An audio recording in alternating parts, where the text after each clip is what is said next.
السلام علیکم ورحمۃ اللہ تعالی وبرکاتہ۔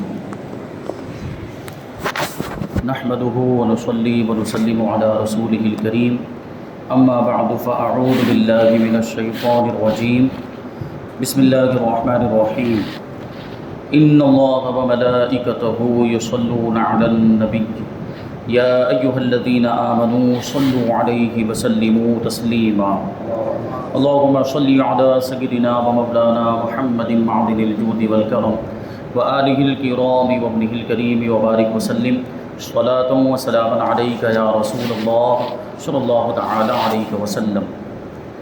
حضرات گرامی، قرآن کریم کے فوائد کا ذکر چل رہا ہے کہ قرآن انسانوں کی ساری ضرورتوں کو پورا کرنے والا ہے، چاہے وہ ظاہری ضرورتیں ہوں، باطنی ضرورتیں ہوں، جسمانی ضرورتیں ہوں یا روحانی ضرورتیں ہوں، ہر اعتبار سے قرآن انسان کو فائدہ پہنچاتا ہے۔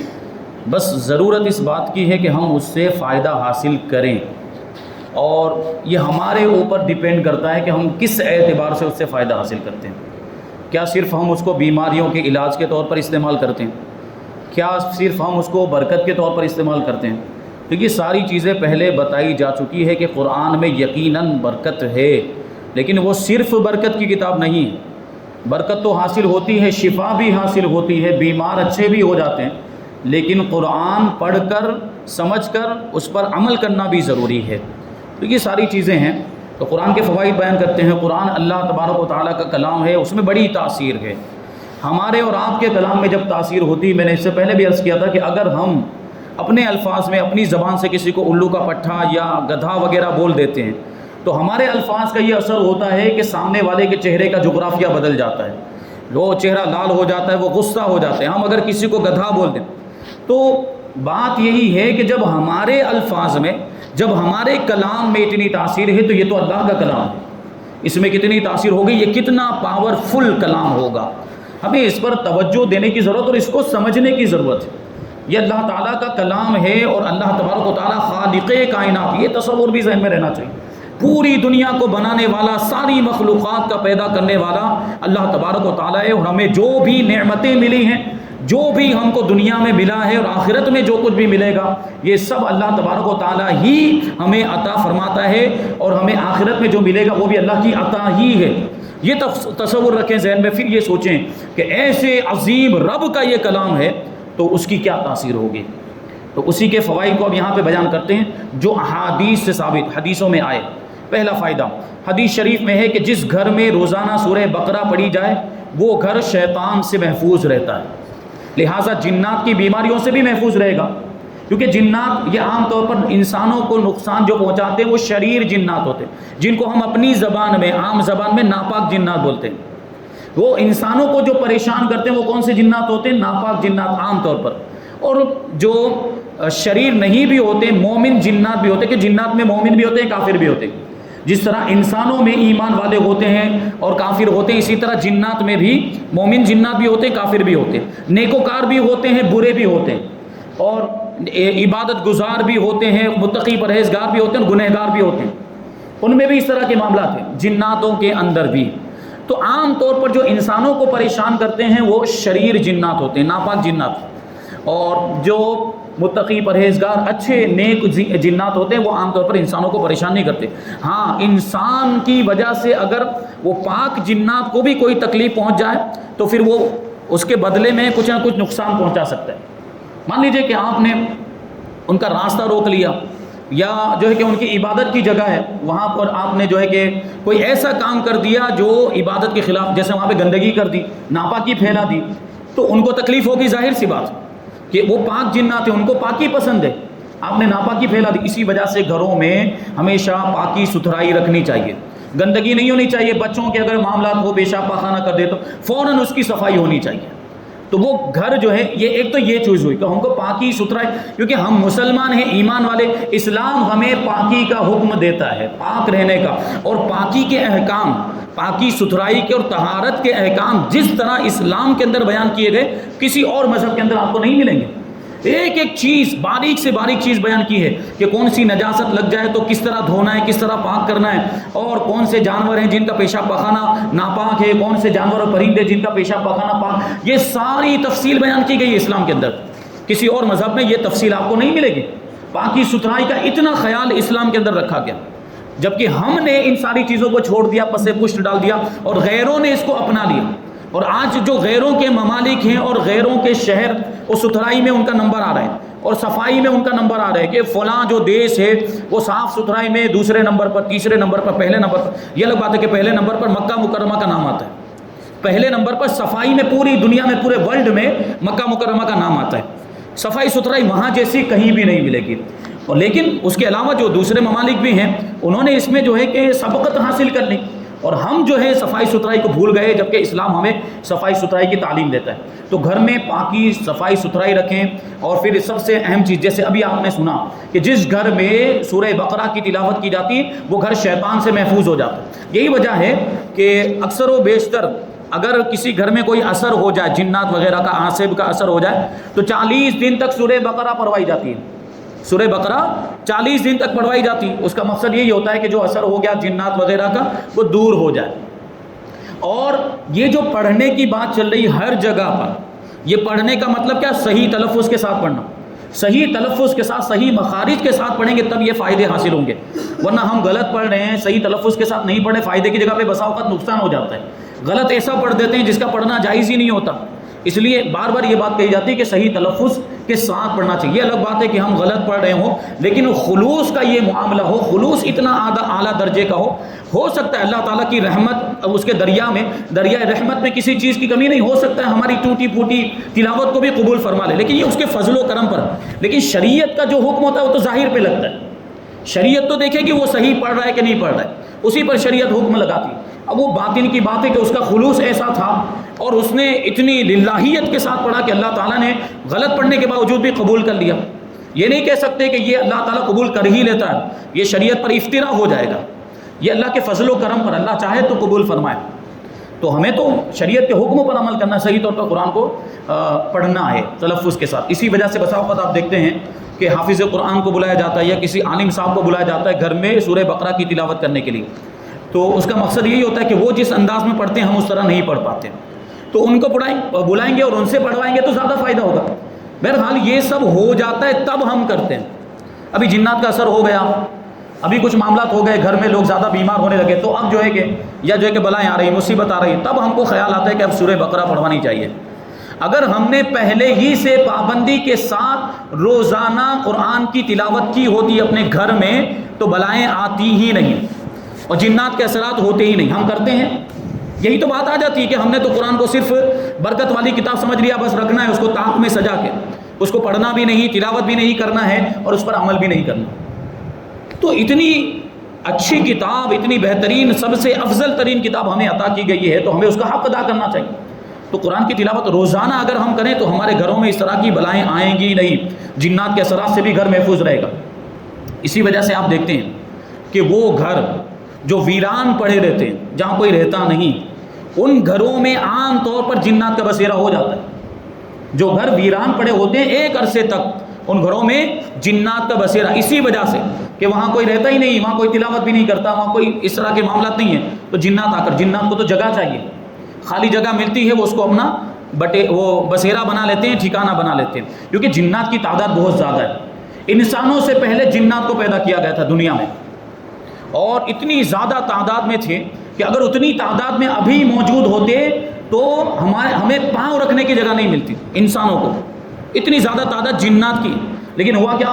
وہ جناتوں کو جب پیدا کیا گیا تو انہوں نے زمین میں خوب فساد پھیلایا، خون ریزیاں کی، ایک دوسرے کو قتل کرنے لگے اور قتل و غارت گری کے معاملات. تو پھر اللہ تبارک و انسانوں سے پہلے کی بات، انسان کو پیدا کرنے سے پہلے کی بات ہے، اللہ تعالیٰ نے فرشتوں کو بھیجا. فرشتے آئے اور جو جنات یہاں زمین میں آباد تھے ان کو ہانک کر لے گئے، ان کو بھگا دیا. کہاں؟ پہاڑوں کی طرف اور جزیروں کی طرف. پہاڑوں میں، اب جنات عام طور پر پہاڑوں میں رہتے اور جزیروں میں رہتے، یہاں زمین پر بھی رہتے ہیں لیکن وہ اتنی تعداد نہیں ہے جتنی پہلے تھی. بہت سارے جنات کو فرشتوں نے ہانک دیا ہے جزیروں کی طرف اور کہاں پہاڑوں کی طرف. یہی وجہ ہے کہ جو لوگ جادو ٹونا وغیرہ کرتے ہیں نا وہ کہاں جاتے ہیں؟ دریا کے کنارے، سمندر کے کنارے جادو ٹونا کرنے والے، کیونکہ ان کا تعلق جادو وغیرہ کا تعلق شریر جنات سے ہوتا ہے، شیاطین سے ہوتا ہے. وہ اس کو کہاں ملتے ہیں؟ وہاں پر ملتے ہیں. اور ہمارے لیے کیونکہ ہم یہ جو جسم رکھتے ہیں یہ ہمارا جسم لطیف نہیں ہے، یعنی ہم جسم و جسامت والے ہیں، تو ہمارے لیے یعنی انسانوں کے لیے ضروری ہے کہ ہم زمین پر رہیں. ہم پانی پر ٹھہر نہیں سکتے، ہم پانی پر چلیں گے تو پانی پر اگر ہم قدم رکھیں گے تو ڈوب جائیں گے.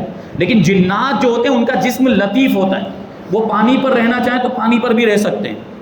تو سمندر میں بھی جنات رہتے ہیں، سمندر کے پانی پر بھی جنات رہتے ہیں. اسی وجہ سے علماء فرماتے ہیں، اور خاص طور پر وہ بزرگان دین جو روحانیت میں کمال رکھتے ہیں، وہ ظاہر سی بات بلاؤں کو دیکھ لیتے ہیں. کسی علاقے میں گئے، کسی شہر میں گئے، کسی گلی کوچے میں گئے، ان کو بلائیں نظر آ جاتی ہیں. تو اسی وجہ سے وہ علماء، وہ بزرگان دین فرماتے ہیں کہ سمندر کے کنارے جانے سے بچنا چاہیے. یہ ہماری مائیں بہنیں بھی چلی جاتی ہیں اور بال کھلے ہیں، پردہ نہیں ہے، چہرہ نہیں چھپا ہوا ہے. اب جنات کے تو معاملات وہ فیدہ ہو جاتے ہیں. اگر کوئی لڑکی پسند آ گئی یا کوئی خاتون پسند آ گئی، اب اس پہ حاوی ہو جاتا ہے، پھر وہ اثرات کے معاملات اب لے کر دوڑ رہے ہیں ادھر ادھر. تو ہم نے پہلے احتیاط نہیں کی. یہ اسلام نے پردہ کیوں رکھا ہے؟ پردہ انسانوں کے لیے بھی ہے، انسانوں سے بھی پردہ کرنا ہے فتنے سے بچنے کے لیے، اور دوسرے بھی فائدے ہیں اس طرح کے کہ جنات سے بھی وہ خواتین محفوظ ہو جاتی ہیں جو پردہ کرتی ہیں.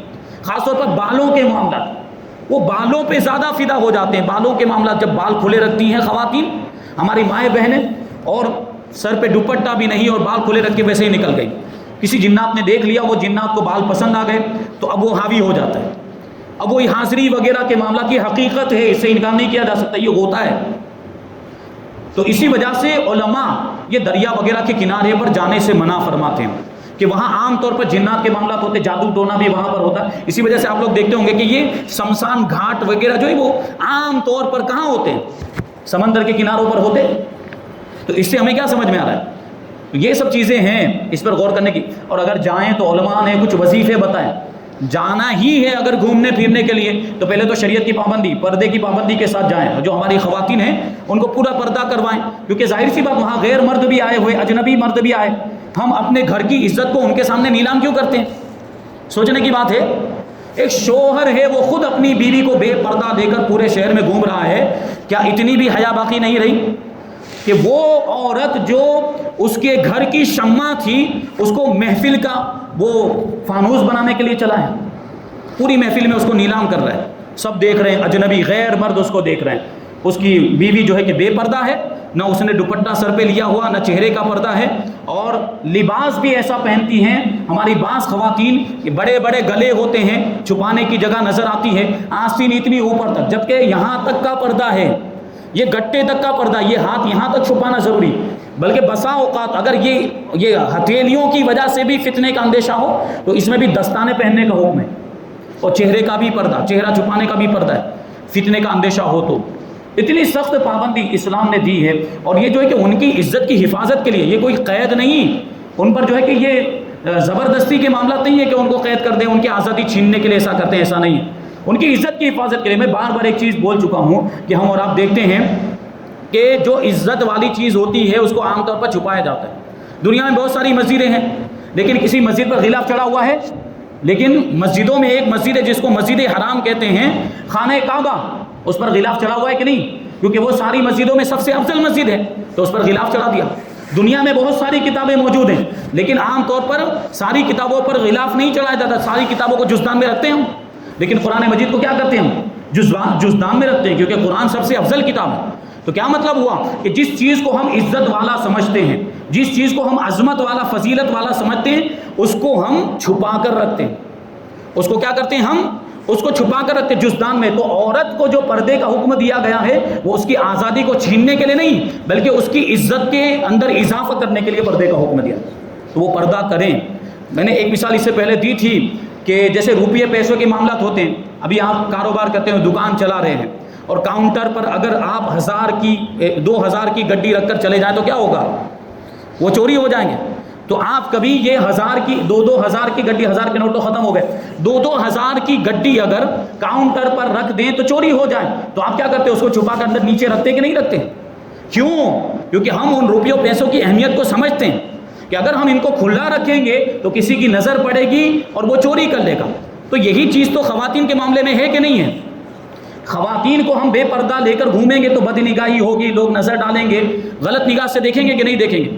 تو اس کی اہمیت ہماری نگاہ میں ہونی چاہیے۔ میں نے ایک واقعہ آپ کو سنایا تھا کہ ہمارے بزرگ عالم دین ہیں، ان کا مناظرہ ہو گیا ایک عیسائی سے۔ تو عیسائی پردے پر اعتراض کرتا ہے کہ تم عورتوں کو پردوں میں رکھتے ہو، قید کر دیتے ہو، ان کی آزادی چھین لیتے وغیرہ وغیرہ، پردہ جو ہے کہ صحیح نہیں، اسلام کا یہ جو حکم ہے غلط ہے، معاذ اللہ۔ پردے کے بارے میں اس نے اعتراض کیا، تو انہوں نے دلائل کی روشنی میں، قرآن و حدیث وغیرہ کی روشنی میں جواب دینے سے پہلے اس کو ایک الزامی جواب دیا۔ عیسائی سے پوچھا انہوں نے کہ آپ کے جو چرچ ہوتے ہیں اس میں جو وہ نن ہوتی ہیں، جو خواتین جو چرچ میں رہتی ہیں، تو ان کو پورا لباس پہناتے ہیں، آپ نے دیکھی ہوگی وہ، یا جو ہے کہ کہیں کسی ویڈیو میں، کسی میں موبائل وغیرہ میں دیکھی ہو، تو چرچ میں جو عورتیں رہتی ہیں وہ پورا لباس پہنتی ہیں، وہ برقعے جیسا ہی لباس ہوتا ہے پورا ان کا، وہ یہاں سے وہ اوپر یہ سر کو بھی ڈھانکتی ہیں، یہ پورا جو ہاتھ وغیرہ بھی ان کے یہ جو کہ پورے وہ جو ڈھانک لیتی ہیں، یعنی پردہ گویا کہ ایک قسم کا پردہ۔ تو بزرگ عالم دین اس سے پوچھتے ہیں کہ آپ کی یہ جو مخصوص خواتین ہوتی ہیں ان کو پردے میں کیوں رکھتے ہو آپ لوگ؟ یعنی باقی عورتوں کو آپ عیسائی عورتوں کو پردہ کرنے کا حکم نہیں دیتے، لیکن وہ خواتین جو چرچ میں رہتی ہیں، جو گرجا گھر میں رہتی ہیں، ان سے تم پردہ کرواتے ہو، ایسا کیوں؟ تو اس نے جواب دیا کہ چونکہ ہم ان کو قابل احترام سمجھتے ہیں، یہ جو خواتین جو چرچ میں رہتی ہیں اور جو یہاں پر عبادت کرنے والے آتے ہیں، ان کی خدمت کرتی ہیں، ان کو ہم قابل احترام سمجھتے ہیں، ان کو عزت والا سمجھتے ہیں، اس لیے ان سے ہم پردہ کرواتے ہیں۔ تو بزرگ عالم دین نے جواب دیا کہ بس فرق یہی ہے کہ تم صرف یہ گنی چنی گنتی کی چند عورتوں کو قابل احترام سمجھتے ہو اور ہم ساری خواتین کو قابل احترام سمجھتے ہیں، اس لیے ہم ساری عورتوں کو پردے کا حکم دیتے ہیں۔ یہ کتنا پیارا جو ہے کہ قانون ہے اسلام کا، لیکن ہم اس پر عمل نہیں کرتے۔ بہرحال بات کہاں سے کہاں نکل گئی، جنات کے معاملات کی بات چل رہی تھی، تو اگر ہم قرآن مجید کی تلاوت کریں، روزانہ پابندی کے ساتھ پڑھیں، تو یہ ساری بلائیں آفتیں کبھی ہمارے گھر میں آئے گی ہی نہیں۔ اسی وجہ سے حضور پاک صلی اللہ علیہ وسلم نے ارشاد فرمایا کہ اپنے گھروں کو قبرستان نہ بناؤ۔